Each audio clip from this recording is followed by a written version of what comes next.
Assalamualaikum warahmatullahi wabarakatuh. Perkenalkan, nama saya Taus Firdaus, NPM 1007303161009, asal Fakultas Teknik, Program Studi Perencanaan Wilayah dan Kota. Saya akan menjelaskan hasil tugas akhir saya yang berjudul Identifikasi Kesesuaian Nilai Ganti Rugi Pengadaan Tanah untuk Kepentingan Umum, Studi Kasus Normalisasi Sungai Cilember, Kecamatan Margasi, Kabupaten Bandung. Latar belakang penelitian ini, pengadaan tanah untuk normalisasi Sungai Cilember merupakan salah satu upaya pengendalian banjir. Untuk merealisasikan itu, adanya bidang-bidang tanah yang terdampak. Tidak seluruh masyarakat bersedia akan adanya pengadaan tanah, terutama faktor nilai ganti kerugian yang membuat masyarakat khawatir perlu adanya kesesuaian nilai ganti rugi dengan harga pasar yang diinginkan oleh masyarakat. Rumusan masalah, berapa nilai kerugian yang wajar diterima oleh masyarakat terdampak pengadaan tanah. Adapun tujuannya yaitu menghitung nilai penggantian yang wajar terhadap masyarakat yang terdampak. Ruang lingkup wilayah penelitian Sungai Cilember merupakan salah satu anak dari Sungai Citarum yang berada di Kecamatan Margasi. Dalam penelitian ini, fenomena pengadaan tanah berada pada dua desa, yaitu Desa Nanjung dan Desa Margasi. Adapun kedudukan Sungai Cilember terhadap Sungai Citarum. Sungai Cilember merupakan anak dari Sungai Citarum dengan lebar 3-5 meter, sedangkan Sungai Citarum memiliki lebar 50-60 meter dengan kedalaman maksimal 3 meter. Pun penjelasan pada studi terkait bisa dilihat dalam tabel berikut. Dalam penelitian ini berangkat dari fenomena, latar belakang, rumusan masalah, tujuan, metode pendekatan, metode pengumpulan data, metode analisa, dan kesimpulan rekomendasi hasil penelitian ini. Selanjutnya, variabel penelitian ini ada 3. Yang pertama, tanah dengan indikator zona nilai tanah. Yang kedua, yaitu bangunan dengan indikator indikasi nilai pasar. Dan yang ketiga, yaitu tanam tumbuh dengan indikator harga pasar Provinsi Jawa Barat. Selanjutnya, metode analisis yang dipakai yaitu analisis perkiraan nilai ganti rugi. Yang pertama yaitu analisis nilai ganti rugi tanah dengan rumus nilai ganti rugi tanah sama dengan zona nilai tanah dikali luas lahan terdampak.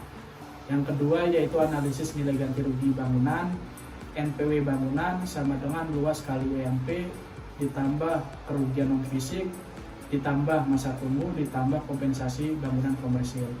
Adapun yang ketiga yaitu analisis nilai ganti rugi tanam tumbuh dengan rumus nilai penggantian tanam tumbuh sama dengan jumlah kali harga pasar. Selanjutnya yaitu gambaran umum menjelaskan profil jumlah warga terdampak dengan kategori jenis kelamin, tingkat pendidikan, kelompok umur, dan jenis pekerjaan.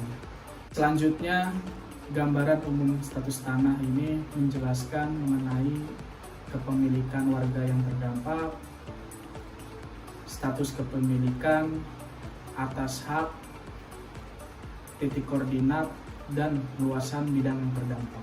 Maupun kondisi sebaran bangunan warga terdampak bisa dilihat pada peta berikut. Selanjutnya, analisis nilai tanah berdasarkan zona nilai tanah. Berdasarkan zona nilai tanah, Bumi ATR tahun 2022 diidentifikasi bahwa kisaran harga tanah adalah 1 juta hingga 5 juta per meter persegi. Selanjutnya, analisis nilai bangunan. Bangunan yang terdampak oleh pengadaan tanah memiliki luasan yang berbeda-beda. Untuk menghitung nilai penggantian yang wajar yaitu melihat indikasi harga pasar yaitu 5 juta per meter yang warga inginkan dan telah disosialisasikan oleh Kepala Desa Margasi maupun Desa Nanjung.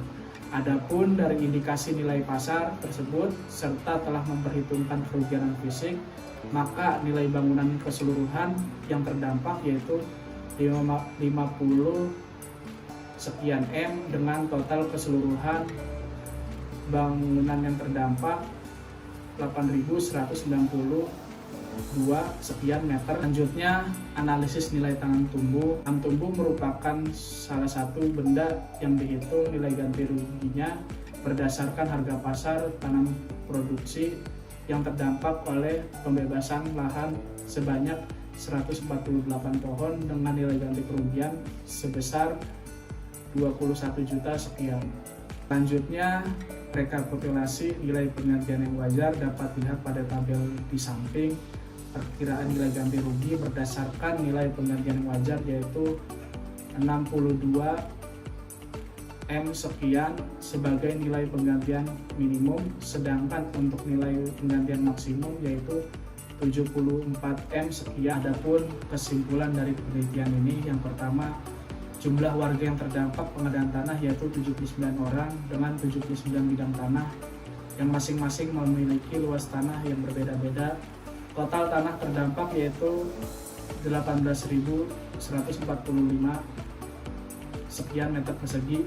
Adapun bangunan yang terdampak sebanyak 55 bangunan dengan total luas yaitu 8.190 sekian meter persegi. Adapun tanam tumbuh yang terdampak pengadaan tanah yaitu 148 pohon dengan jenis yang berbeda-beda. Kesimpulan yang kedua yaitu nilai penggantian yang wajar yang ideal untuk terdampak berdasarkan perhitungan SPI 306 Masyarakat Profesi Penilai Indonesia atau MAPI, yaitu sebesar 62 sekian M untuk nilai minimum dan 74 sekian M untuk menilai penggantian maksimum. Nilai tersebut memperhitungkan kerugian fisik maupun non-fisik. Terima kasih atas perhatiannya. Mohon maaf apabila masih banyak kekurangan. Billahi taufiq wal hidayah. Wassalamualaikum warahmatullahi wabarakatuh.